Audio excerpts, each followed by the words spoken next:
নমস্কার বন্ধুরা, সুস্মিতার রান্নাঘর স্লাইস অফ লাইফে আরও একবার আপনাদের সকলকে স্বাগত জানাই। বাঙালির রান্নাঘরে মাছ আর শাকের মেলবন্ধন যেন এক অনন্য ঐতিহ্য। তার মধ্যে ইলিশ মাছের মাথা দিয়ে কচু শাকের তরকারি এক বিশেষ স্বাদের পদ, যা ঘরোয়া রান্নার সরলতা আর ঐতিহ্যের গন্ধে ভরপুর। ভালোবাসা আর যত্নে রান্না করলে এই সাধারণ রেসিপিও হয়ে ওঠে অসাধারণ। রান্নাটা করবার জন্য আমি নিয়েছি এক আটি কচু শাক। শাকগুলোকে এখন ছাড়িয়ে নিচ্ছি। এভাবে করে আঁশ ছাড়িয়ে নিতে হবে। আমি হাত দিয়ে করছি কাজটা, আপনারা চাইলে বটিতেও ছাড়িয়ে নিতে পারেন। শাকগুলোকে এভাবে ছাড়িয়ে নেবার পর জলে ভালোভাবে পরিষ্কার করে ধুয়ে নিতে হবে, যাতে শাকের মধ্যে কোনো নোংরা না থাকে। 3-4 বার জল পাল্টে শাকগুলোকে আমি ধুয়ে পরিষ্কার করে নিয়েছি।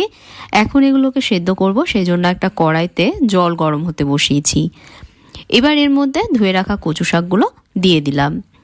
এখানে আমি 1 মুঠো নিয়েছি ছোলা। শাকের সাথে ছোলাগুলোও সেদ্ধ করব, সেই জন্য শাকের মধ্যে ছোলাগুলোও দিয়ে দিচ্ছি। আর বন্ধুরা, ছোলাগুলোকে আগের দিন রাতে কিন্তু জলে ভিজিয়ে রাখতে হবে। কড়াইতে এখন দিয়ে দিচ্ছি 1 চামচ নুন। এবার কড়াইটা ঢেকে দেব। ঢেকে দিয়ে শাকগুলো সেদ্ধ না হওয়া অবধি অপেক্ষা করব। আর কুকারে যদি সেদ্ধ করেন সেক্ষেত্রে একটা সিটি দিতে হবে। আমি প্রায় 10 মিনিট এভাবে ঢাকা দিয়ে রেখেছিলাম। শাকগুলো সেদ্ধ হয়ে গেছে, জলের রঙটা দেখুন চেঞ্জ হয়ে গেছে। হাতা দিয়ে একটু চাপ দিলেই দেখুন গলে যাচ্ছে।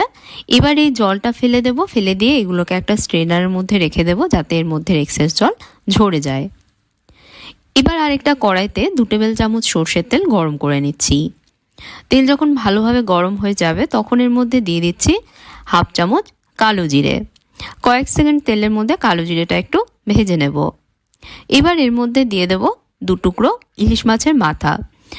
একটা মাথাই রয়েছে এখানে, মাথাটা 2 টুকরোয় কাটা রয়েছে। আর মাথায় আমি কিন্তু অল্প নুন হলুদ দিয়ে মাথাটা ভালোভাবে ম্যারিনেট করে রেখেছি। এখন এটা ভেজে নেব। মাছের মাথা উল্টে পাল্টে ভেজে নেব। দুটো দিকে সোনালি রং করে ভাজবো।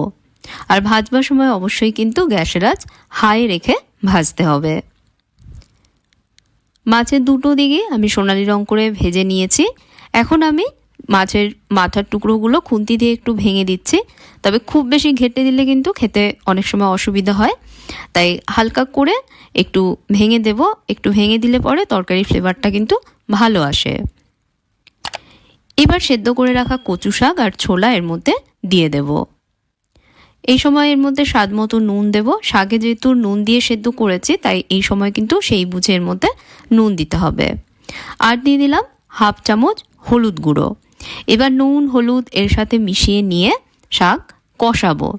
যতক্ষণ শাকের জলটা পুরোপুরি শুকিয়ে না যাচ্ছে ততক্ষণ অবধি কিন্তু এটাকে কষিয়ে কষিয়ে রান্না করব। আমি এর মধ্যে 8-9টা দিয়ে দিচ্ছি গোটা কাঁচা লঙ্কা। সুন্দর ফ্লেভারের জন্য দিয়েছি, এতে কিন্তু ঝাল হবে না। এবার কড়াইটা ঢাকা চাপা দিয়ে লো মিডিয়াম আঁচে এটা রান্না করব। আর মাঝে মাঝে অবশ্যই কিন্তু সব একটু মিশিয়ে দেব, যাতে না পড়ে।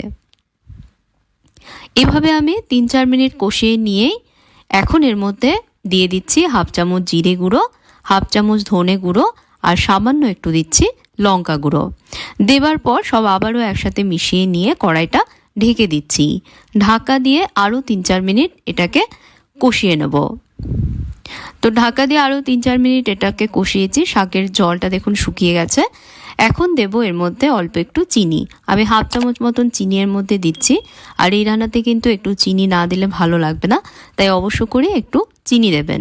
আর নুন চিনি এগুলো নিজেদের স্বাদ মতন দেবেন। চিনি দিয়ে মিশিয়ে নিয়ে আরও 1-2 মিনিট কম আছে এটাকে ঢেকে রাখবো। 1-2 মিনিট পর এবার একটা পাত্রে এটা তুলে নেব। ইলিশ মাছের মাথা দিয়ে কচু শাকের এই তরকারি গরম ভাতের সাথে যেন অমৃত।